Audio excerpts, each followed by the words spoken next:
Right now, we have talked a little bit about buying to live. Mhm. What is that when you buy to let? Yeah. So in Germany, this is extremely interesting. Mhm. And this is also why you have a lot of the German classic influencers, property influencers, who swear by renting out. Mhm. And the reason is simple. It's because you have more tax benefits. Mhm. So when you rent, when you live to buy, so buy to live, you're basically unable to write off the interest as a cost. So you don't have a tax benefit when you're an own use buyer. When you're buying to rent out, you're earning rental income. Yeah. And at the end of the year, the Finanzamt will say, hey, how much rental income have you earned? And we will tax that at your personal income tax. Yeah. So Mhm. let's say you earn 100K gross or taxable income and you make another 20,000 with renting properties, you then have 120,000, Mhm. and that's taxed at your personal income level. Now, when you're renting out, you can deduct certain costs from this 120K. And the two most interesting things is on the one hand, it's interest. So the interest, so maybe during that year I paid 10,000 euros in interest, so I Mhm. can deduct that again. So it's not 120, it's actually 110 again. Okay. And then there's also depreciation. So depreciation is a concept where a building becomes worth less over time. So it depreciates. An asset depreciates over time. So you have this, for example, in accounting, when you have an inventory of Apple laptops. Yeah, so it depreciates very quickly. Right. Mhm. So after 1 year, it's maybe worth 90%, and that's being Yeah. it's rather, let's say, 60% and then 40%, and then after 5 years it's worth maybe 10% of its original value. And the same concept is applied to buildings, which Mhm. is very interesting because depending on the year the building is built, you have different depreciation. But it's just in a book, right? It's a book, but you basically can deduct it from your taxable income. So Mhm. let's say I buy a property for 500K. I have 2% depreciation. Mhm. And let's say the building value is 500K and not the land, because you can't depreciate land value, Okay. only the building value. So 500K, 2%, you're looking at 10K. Mhm. 10K a year that you can then depreciate. So Plus the 10% interest. I mean, the 10,000 in interest that you were paying. Exactly. So you're looking at 20K that you can then Deduct. So basically, Okay. in your net equal, right? So you're Yeah. actually not paying any tax on your rental income. Okay, but that's just on the income that you get on your rental. Exactly. If No, it's you're on your overall income. Okay. And this is where it gets very interesting now with the new build properties, because first of all, new build properties have a 3% depreciation. So the higher depreciation than old buildings. And you now have a special depreciation, which is used to incentivize new build development.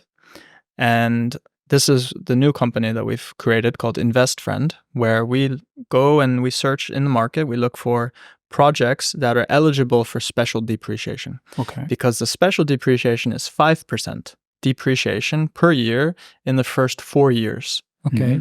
Assuming that the property is under 5,200 euros per square meter.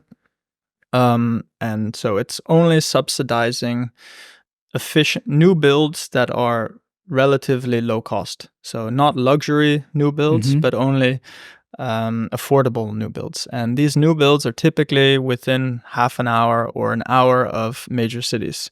And we call that satellite towns. So one project we just recently did was in Sulzen. So it's in Brandenburg. It's about an hour, 45 minutes to Berlin.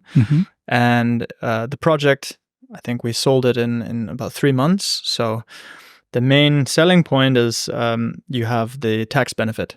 And over 10 years, you have a tax benefit depending on your personal income tax and how much income you're making, on the order of 50,000 euros. So that's 50,000 euros that you can deduct from your taxes over 10 years. So in that little example that we did before, you take the 10K.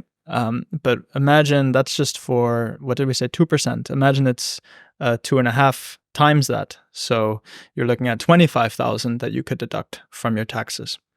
Right? Okay. And so if you're on a 40% tax rate, that's 10,000 euros in savings. What's the incentive there for the government? What are they trying to do? That people buy more so they can provide more possibility to rent out? Or yeah, so they're trying to stimulate building of these, right? So in the end, the new build segment is driven by developers building, but also people wanting to live in new builds. So you get that because you get the benefit. You get the benefit of the depreciation as well, even if you live there. No, only if you rent it out. Only rent it out. So they're incentivizing new build developers to build because they know that investors, private investors, so you have doctors, lawyers, dentists, you name it, who are earning, over 100K gross with higher taxable incomes to then buy these new build properties to rent out. So they're trying to stimulate private investment in new builds. So and that's what we see now a lot of the time as well. You have people who, for example, let's take your scenario where you had your 75 square meter for 580. Perfect opportunity to invest your additional disposable income or savings into a project so that you have that little bit on the property ladder, because over time that property in Zulsen is also growing or appreciating. Population growth, you see a number of factors that are contributing to the property appreciation, especially when satellite towns are built closer to a major city like Berlin. But from what you say, it makes a lot of sense then to buy to let. And what are the risks? What should I be aware of if I want to do that? I mean, there must be always a so I mean, there are always catches with everything. So one of the biggest risk is that the developer doesn't finish. Okay. The second is that they don't finish on time, and then the third is that you have a suboptimal tenant. Now, of course, the tenancy rights in Germany are strong, but they are still like anywhere. You can't not pay your rent for a certain amount of time. This would be a reason to cancel the contract. So that's the third biggest risk, is that you have a bad tenant.